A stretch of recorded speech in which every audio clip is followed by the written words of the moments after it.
ढेंकीकोट truck धक्कार car छिटिकी जड़े गुरुतर।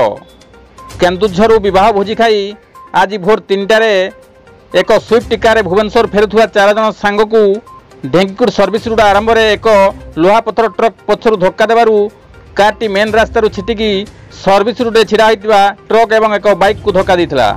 यह दुर्घटना कारटी संपूर्ण क्षतिग्रस्त होता बेले जड़े गुरुतर को केन्दुझर जिला मुख्य चिकित्सालय को पठाई। राति ट्रक गुड़िक बेपारुआ गाड़ी चालना जो एभली दुर्घटना दैनिक घटुची, एणु प्रशासन दृष्टि देवाक दाबी होउछि। Govind Raut report, KD news Odia.